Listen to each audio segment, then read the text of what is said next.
Awesome. Welcome back to the Empower Her Wealth Summit. I'm Joanne Wright, your founder of Bottom Line Wealth, your host, and helping you to understand and get all the education you can to move you in the right direction, whether you're entrepreneur or aspiring entrepreneur, real estate investor, learning different strategies, all the things in between. Hopefully this summit has really been empowering you to take action. We have a powerhouse speaker here, Tiffany, who is just going to knock your socks off. And I say this because y'all know I geek out on the tax and legal side of things. I'm not licensed. This is not legal advice or financial advice. However, we really want to just deep dive into the benefits for you, give you some tangible steps that you can take away today. And I'm going to leave it up to Tiffany to really just dive into this because she's the expert here. And Tiffany, why don't you just go? Welcome to the Empower Her Wealth Summit. Just Thank you. Yourself and let us know who you are. Yes, absolutely. So thank you again, Joanna. So hi, everyone. My name is Tiffany Vaughn. I am a certified public accountant licensed out of the great state of Michigan. And I also own Sense Savvy, which is a financial services company that really wants to, on brand, empower those to take control of their finances. So just a little bit of background about myself. I've been a CPA for a little over 15 years. And like I said, I help people take control of their finances, whether that's personal finances, whether that's understanding how to use credit properly, why it makes so much sense. And I know we're going to get into this to own a business, especially from a tax perspective, and just all of the advantages and deductions that come along with being a business owner versus W-2 only. And then, in addition to that, just from a personal perspective, I have been married to my high school sweetheart. We've been together the last 20 years and we have 3 amazing children. And just, again, owning my own business affords me the opportunity to be able to be with them as well as, achieve the business and career goals that I have. So that's a little bit about me. I love it, love it, love it. 3 little ones. And I was actually just speaking to another Empower Her expert, and she was talking about another person of 13 kids it was. I was sorry, I was trying to realize 13 kids. Like, I'm sure a lot of us are sitting there going, how do you even do it with like 1 or 2 kids? You have 3 kids. And so I dropped into that, like, really, how do you do this? Like, what empowered you to start doing what you're doing today? So, so before I had my own company, I always knew I wanted to be a businesswoman and I love numbers. So for the first 15 years of my career, I wanted to be in a space where I could learn as much as I could about how businesses worked. Right. So I started my career in public accounting. I was an auditor at one of the big 4 public accounting firms. And if you know anything about public accounting and working for the big 4, I think they say like for every year you're in public accounting, it's like 2 to 3 years of experience, like drinking from a fire hose. So so that's where I really learned how businesses operated and in various industries too, which I really love because sometimes when you're working for a specific company, you learn what they do, right? And I wanted to learn how different businesses work. So I worked in home improvement, repair, remodel. I had clients there. I had clients in higher education, financial clients, insurance clients. So I wanted to just learn how business worked. So after working there for about 15 years, I really wanted to focus in on my passion, which was personal finance. So at the time, coming out of school, my husband and I, student loans and just trying to like make sense of it all in our finances. So I really became an advocate for making sure that we were financially setting ourselves up for success and just learning as much as I could about personal finance, how to use credit to your advantage. And then owning businesses, and just from a tax perspective, how to reduce your tax obligation to, I call it the path to zero, trying to get your tax obligation as close to zero as possible using all of the different deductions and things that are afforded to us. So that's how I started. That's how I got to kind of where I am today. So 8 years later, I've been operating my practice, and just kind of circling back on how I'm doing it with the children. This actually allowed me to be able to have more flexibility in my schedule, because I'm the boss, right? So I get to decide, when I work, how I work, and especially with 3 little ones. So my children right now are 8, 5, and 2. Mm. So what I've done is said, okay, kind of working around their schedules. I do my work, and it's awesome because I work from home. This is my home office. So I typically, like, if you wanted to know kind of my schedule, so like pretty much every day I'm up around 6. I get started working, unless it's an exercise day. I get started working. And I can work several hours before they come running down the stairs. And then, I can break and take pauses to make sure that they're good, hang out with them, and then pick it back up around like nap times and reading times and all of that stuff. So you make it work. And again, working in Big Four, I would not have been able to do that, right? You're kind of at the wills or whatever of the client, right? So that's how I've been able to do it. And I am not looking back. I absolutely love it. It's amazing to be able to do this. Absolutely. So I'm actually thinking of, a particular woman in my audience. We've chatted quite a bit, and she's a single mom, and she's working like 3 jobs. Yeah. I'm just like, how's anyone making it in that world? Being an entrepreneur sounds to me, so I've been an entrepreneur for 24 years, but in this new game, right, in this particular era of life, 2024 we're in, what do you say to somebody who's like on that, but like, should I be an entrepreneur? How does this work? Is there a way I can tippy toe into it while I'm still doing this? Like, let's just lightly speak Absolutely. on that so that people get Yeah. that. Maybe that's good for you, Tiffany and Joanna. You're, already Yeah. that, why, and Lit- why would they? Why should they? Yes. Yeah. So a little bit of again about me. I am A type, right? Very conservative. I was an auditor, right? By the book, do things by the book, follow the rules, right? So in terms of, if I would be the last person someone would say, okay, I'm just going to try this. I'm going to be an entrepreneur, and we're just going to see how it goes, right? That's just not typically in the makeup of someone kind of with my characteristics. But how I did it was I worked on my business at night, right? And I love the quote of, listen, do what you need to do until you can do what you want to do. Mm. So that is what I did. So I worked at I'll say 9 to 9 most days. And then after that, or on the weekends, I worked on my business. It started, and we're in the age of social media technology. So if you have a cell phone, if you have a computer, you have access to social media, you can really start to build brand awareness and build a business ultimately. So that's how I did it. And I did that for probably the first 4 years of getting my business started. And then you get to this tipping point, right? Of, okay, I've got my main job, but I'm growing something really awesome here. So like now I need to give more time and effort to that to really take off. So you just kind of get to this point where, and it could just be that of, wow, this is really going well. I'm going to put my all into it. And sometimes there's I just don't want to do this anymore. The main job. It's like, I don't want to do this anymore. Like, it's time. It's time. And I kind of got there with both. It was time. It was time to leave what I was doing and really put all of my effort into my business. So you absolutely, just take one step at a time.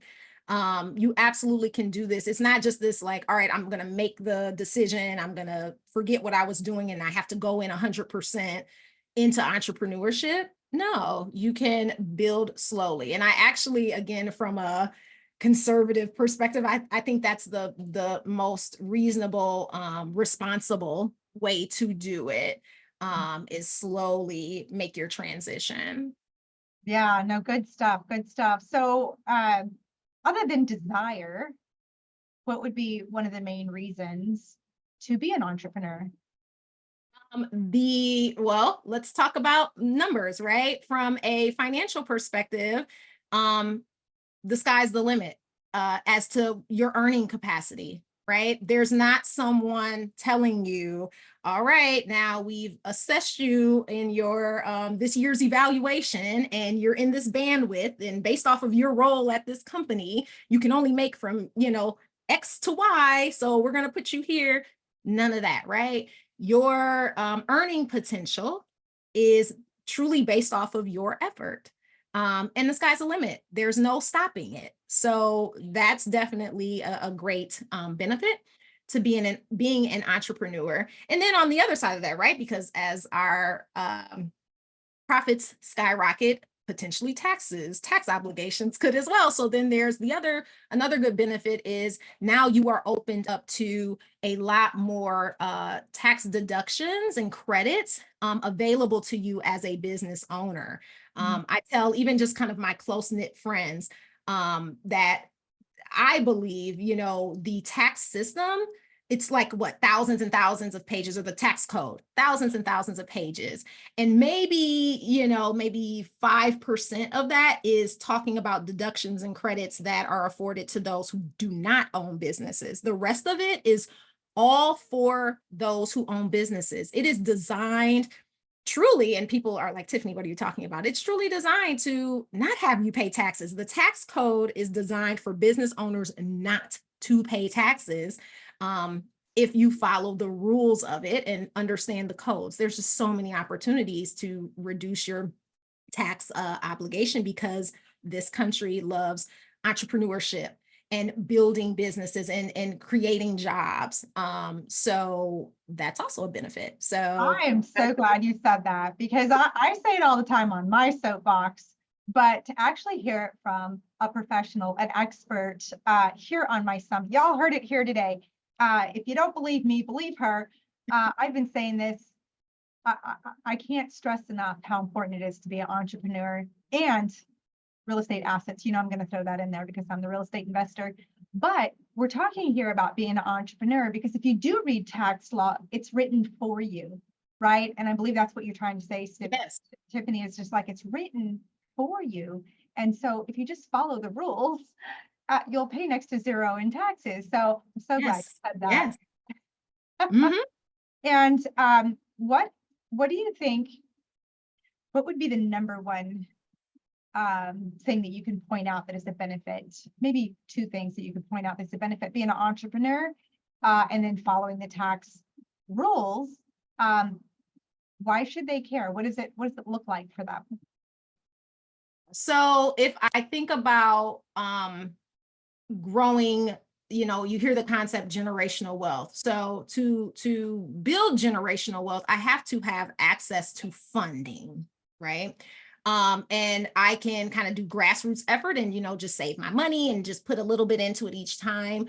Or of course you can, get funding, but a great benefit of using the tax code to your advantage is the less I have to pay to the government, the more I get to invest and keep and put into asset or wealth generating assets, real estate.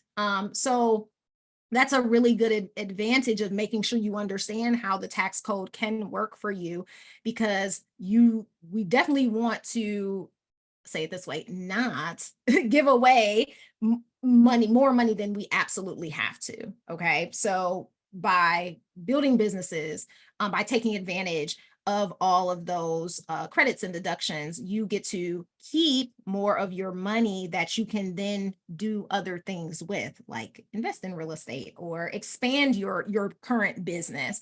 Scaling is also a way to, grow. We got to think about scaling our businesses and growing and earning. And you can't do that without funding and money. So definitely would be a big advantage. That is a huge advantage of making sure that you're using the tax code to your benefit. So good, so good. So I know a lot of people I've heard over the years, they would say, I don't want to pay so much in taxes, so I'm not going to show that I made this money, so I don't have to pay that much in taxes.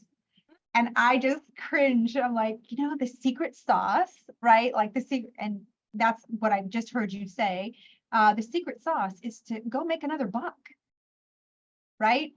Go scale, go make another buck, and so that you can pay less in taxes, right? Start a business. I have tax clients who are W-2 earners. So we'll call W-2 earners versus entrepreneurs. And every year, if they don't, it's a numbers game, right? Like the calculations are what they are. So like if you're a W-2 earner and you earn X amount of dollars, this is how much you have to pay in tax. And if you don't have that withheld from your paycheck, throughout the year, you're going to owe at the end, right? There's very minimal deductions you can, get if you qualify for them. But all the time I'll hear, Tiffany, I owed so much in taxes. Like, what can I do to reduce my tax obligation? My answer to them always, number one, it just comes right off the tongue. Start a business. Because that's like tax planning 101. Oh my God, so good. Business. Because that's where a lot of those, again, deductions are going to be available to you to reduce your earned income down to a place where you do not have a large tax obligation.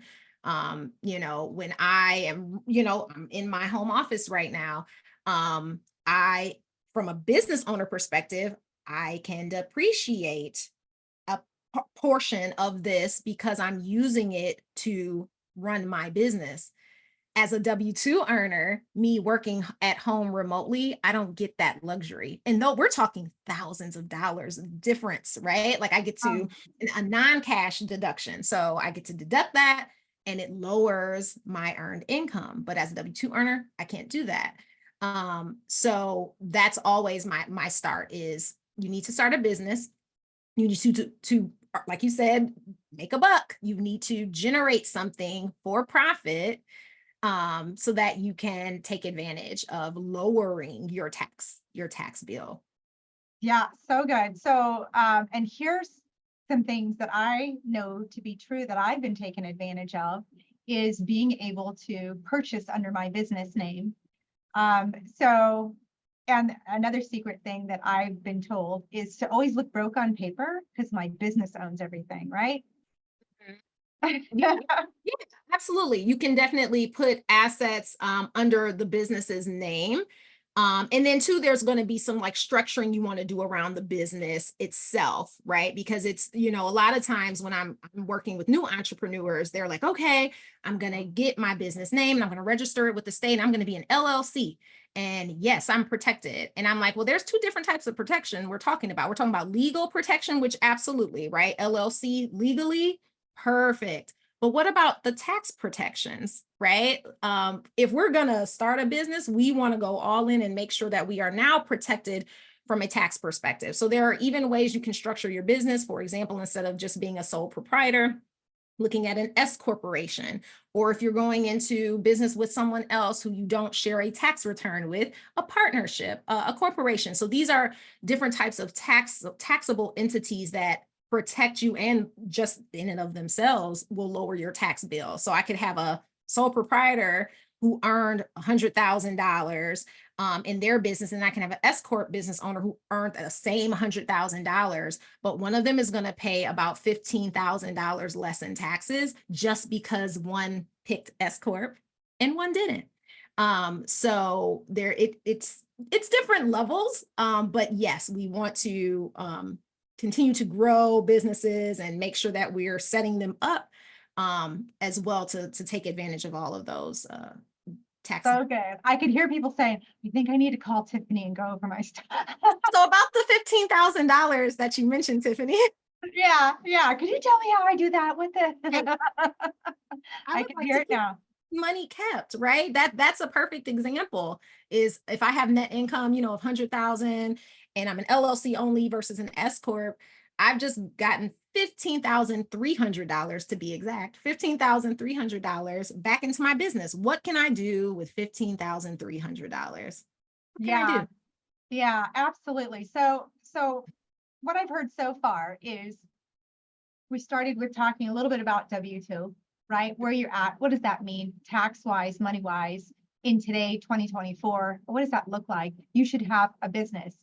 We talked a little bit about how you can tippy-toe into it and, be very, what was the word you used? Um, A um, transition, like slowly transition Slow into it. transition. Yeah. Yeah. So we have a slow transition into doing it. And now we're talking about, like, if you're making six figures or more, like how to keep more of the money in your business by restructuring Yes. yourself. So good. So good. Am I tracking all right, Tiffany? Yeah, yeah, that's it. That is it. Absolutely. So once we've, made the decision, we're gonna go down this entrepreneurship journey, just making sure that you're, like you said, setting yourself up properly on paper, setting your business up properly, and really learning what I can deduct and what I cannot deduct based off of the type of, business that I have. Another good thing is thinking about the future, thinking about retirement. Let's go back to W-2 earners. W-2 earners, they may be a part of a pension at their company or a 401k. That's great, but those have limits on how much you can contribute every year in that lane. Now let's move into the business owner entrepreneur lane. Those limits skyrocket. So if you are earning a significant amount of revenue that you don't necessarily need to put back into the business that year to, operate it. Thinking about getting solo 401ks or self-employed pensions, because not only do you get to contribute a ton more, we're talking about, like, I'm just making these up, $8,500 into a W-2 401k in a year versus like $60,000 contributing into a solo 401k or a self-employed pension. That makes a difference, right? When we're investing and then also you get to deduct that too. So not only am I putting it away into a retirement savings that's going to grow over the next 20, 30 years, I get to deduct a $60,000 self-employed pension expense, which is going to bring my, again, current earned income down. It's just, win, win, win, win. Yeah, so you guys are going to talk to her now. You don't want to wait till the end of the year, but talking to Tiffany now is going to help you guys understand where you're at and where you can go. So that's going to be key. And again, like, this whole thing that we've talked about didn't happen in 5 minutes, right? This is over time, depending on how fast you get to your next step, right? Is what happens next. Some people take a month, some people take a year, some people take 5 years. Like, it doesn't matter, just be in the step that No. you're in, right? Yeah. So what would you say to somebody that so what strategy should they take today if they're making six figures and they want to sock away, like, what's this tax shelter thing that they can do? Or, we've heard words of what's all the stuff that they throw out there? Tax shelter, keeping more of the money you make. Yeah. Can you speak? Yeah, no, absolutely. So let's start with, if you're a business owner, entrepreneur. So if I have just 60,000 extra dollars, I'm trying to figure out what to do with it because I don't want to get taxed on it. Right? What do? I highly recommend setting up, like I said, a self-employed pension, or a solo 401k. Or if you have a knack for real estate investing, thinking about maybe putting that into like real estate properties, or starting to kind of go down that path. But if that's not where you're at yet, definitely putting it into some sort of retirement, right? It's very easy to get those solo 401ks set up if you have a wealth management firm or brokerage. You can get that set up, and start to put that money away and invest it. And because like I said, now we're also investing it, as well as, and actually you could even, which is super great from a tax perspective, like a Roth solo 401k. Because then not only am I not paying tax on it now, and I'm getting a tax deduction today, when I get to retirement and I start to withdraw that money, I'm still not getting taxed on it because of the way that I set that up. So that's a definite option. You could also scale your practice. So maybe you're looking to expand your team, your staff. You can put that into investing into new hires, marketing. If you've been doing only organic marketing, maybe start to look into paid marketing, because that you can get to your ideal audience quicker, right? With paid marketing. So that would be like my just quick strategies for an entrepreneur who wants to not pay tax on that 60 grand that they have just earned, and they're trying to figure out what to do with it. So investing into, like I said, 401ks, investing into real estate, or investing back into your company. Okay. Nice. W-2 earner who has 60,000 lying around, start a business. Like it's always going to come back to take the 60,000, start a business. Start Yeah. a business, buy startup equipment, whatever you're interested in. If you love skincare and you love making different types of, beauty products, start a beauty business. Get your equipment, get trained on something that there's a hobby or something that you always wanted to learn. Start doing it in a business form, of course, not hobby. We are business here. We're businesses. We're businesses. Business. We're businesses. Business. Yeah. Yeah. And also, like I talk sometimes about, you should ask your CPA about putting your kids on payroll. What does that look like? And there's two reasons I say that. Because I want the ripple effect of empowering women to ripple down to their children, so that they know how to be an entrepreneur and money mindset, right? So Yeah. what would you say to someone who you have 3 kids, right? And so I know this from another friend of mine who, his daughter at 9 years old started crocheting hats and made a business out of it. And so she is now 16, and like, there's no way she's ever going to have a W-2 job because she made good money and now she gets it. Like, so the younger we could teach our children, the better this world's going to be. Like, this is my ripple in the world. I started with me. I'm empowering my audience here with you, with my summit speakers, to be able to reach a different world that we want to see, right? Be the change you want to see in the world. Oh my gosh. I say that all the time. Be the change you want to see. Yes. Absolutely. And, we can't change tax law, but we can write it out for what it is, right? If we just follow We can put in the rules of it, right? Yeah, I can't change it, but I can learn the rules and play to win. Play the game. Play the game to win. Yeah. So good, Tiffany. I love this talk. It just makes my heart soar to chat this up with you.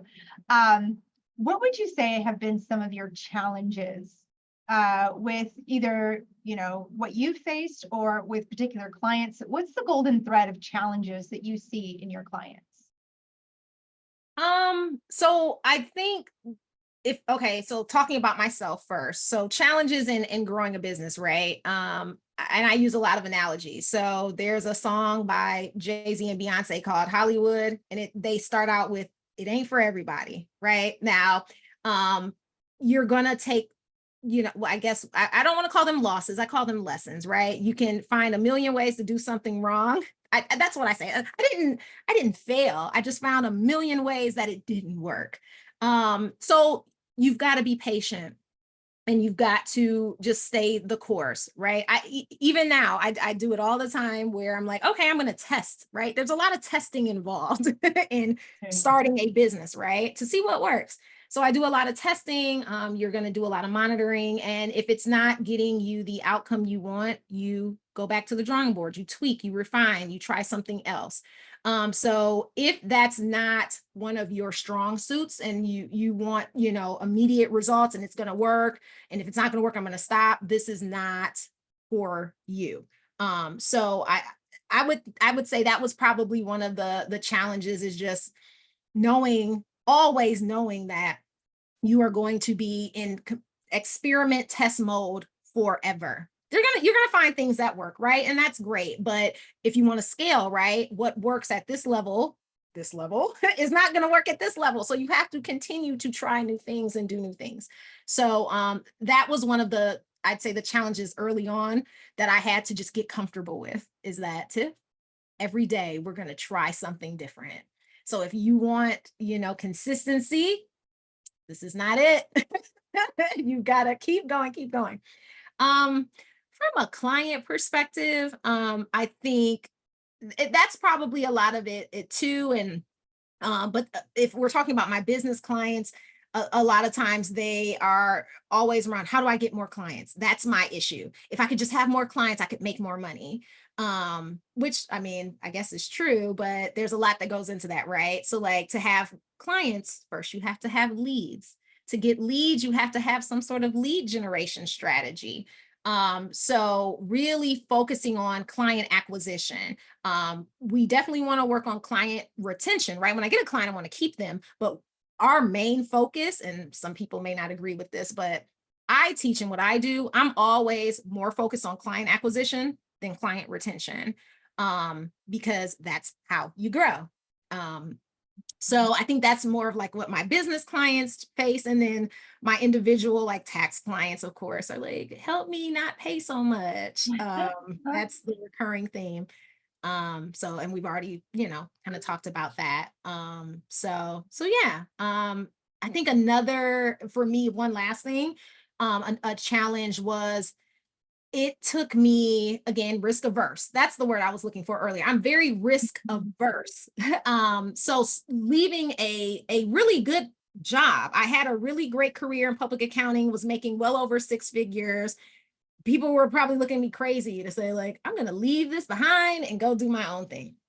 But fear, right? Scared. What if it doesn't work? Like, why would you do that? You're crazy to leave a really successful and great job to do this. To which I say now, and what got me to the point is, you know what? I'm just going to do it scared. So that's a big thing for me and I still use that. I'm just going to do it scared. Yes, this is going to be new and it's going to be scary and I've never done it before, but it doesn't matter. I'm just going to do it afraid, and we're going to get through it, and we're going to learn, and we're going to get better. So doing things scared is okay. Yeah, a lot of things are scary. Doesn't mean we should not do it. Just going to do it scared, and you're going to be fine. I love it. So life is not without challenges, and just doing it anyway, it brings clarity, and the more clarity you have, the less scared you are, is my interpretation, right? Yes. Yeah. So taking a step forward, what are we've kind of spoken like 3 different sections, which is the gist of the audience too. Most of my audience, women over 40 that don't want to outlive their money, that don't want to, they didn't have a retirement plan. And so now they're afraid they're going to outlive whatever money they do have. And so they're looking to invest, they're looking at entrepreneurship. And what would you say to empower them to take action and changing all of that? Like, what does that look like? What would you advise them? So just for some inspirational quotes or guidance, I would say first and foremost, now is the time, right? Because the time is going to pass regardless of if you figure it out today or you figure it out 5 years from now. So today is the best day to figure this out. Because if we're trying to figure this out 5 years from now, now we've let 5 years go by with no investment, no appreciation of assets. So we need to have the conversation today. We need to start thinking about this today and figuring out where you are. Like, just let's start there. Where are we? What does my personal balance sheet look like? What assets do I currently have? What debt do I currently have? And we start there, and then we work with a financial advisor to say, okay, this is my age, this is where I'm at. What can I, easy ways to start to invest the money that I do have today. So even if it's not, even if it's 10 years from now, like, what are the investment vehicles that I should be looking into to help me not outlive my money today. So starting to have those conversations. And then from a business perspective too, that's gonna, make up as well, right? Because we don't know what the market's gonna do, right? We invest, and that's your long game, always your long game. So if you're investing like in stocks and all of that stuff, thinking, okay, in a year from now, I'm gonna be a millionaire. You need to park that money, and let it ride for the next 20 years. Cool. That's one piece of it. But then starting the business is going to be where we are going to be able to quickly, if we do it right, start to grow financially. And that could be kind of that gap of maybe not investing previously, but like catching up. It's our catch up. So I think both. I would recommend both, but you have to do it. Start today. Do it today. Do it today. Yeah, and I just want to make clear too that when we're speaking about entrepreneurs, we are speaking about 1099s as well. Yes. Because you don't have taxes taken out. You Yeah, got to do it yourself. You are a business. You are a self-made business. Yeah. So that's you realtors out there. I know I have a lot of realtors on here. So we're Business. speaking to you. Definitely so powerful. Is there like a checklist or something that they could get from you that could help them, maybe book a call with you so that they can opt into your world and maybe understand this a little bit better? Because we did cover it in kind of like 3 different sections. And they're like, Yeah. well, I'm section B, and I need, so if they could pull together where they're at and have you walk them through like some best strategies, how would they go about doing that? So you can definitely reach out and get in contact with me a few ways. You can go to my main website, which is www.sensesavvy.com, and that's cents like dollars and cents. So Sense Savvy. And on there, I have like the different lines of service, and just really depending on what you're looking for, will kind of guide you in the direction to get to me. From a checklist perspective, especially for new business owners. So I have like a starter checklist around kind of the top 10 things you should be doing when starting a business, literally starting from what should I name my business? Because that has legal implications too. And depending on where you're at, you want to make sure you do that right so that there's no issues down the line and you don't have to change all your branding and all that stuff. So we start at the very beginning, like, what should I name my business? All the way to, marketing and scaling a successful business. So I have checklists that I can share, as well as just talking with me directly, having a consultation and really trying to understand what your goals are, or what your challenges are, and how we can lead you away from the challenge into greatness and success. That's what I do. I lead my clients out of pain into progress. I love it. I love it. So good. You covered so much. I could sit here all day with you and geek out with you on the whole subject. Let me just ask this final question here. And what does Tiffany like to do for fun? So a couple of things. The main thing is going to be reality TV, right? The quickest way to brush off a rough day is to turn on something crazy reality TV and say, you know what? Today wasn't so bad because look what they're going through. So good. I actually bad. did that with my son a long time ago. He would turn on, 10 years old, he turned on Maury Povich, Uh-huh. whatever, I can't even say his Oh name. yeah.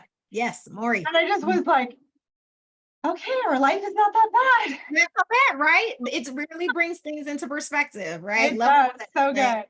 good. Okay, not so bad. It's going to be okay. And then also I like to read, especially learning around my business, right? And I have a book sitting right here that's next on my list. I'm finishing up one book, got the next book ready to go.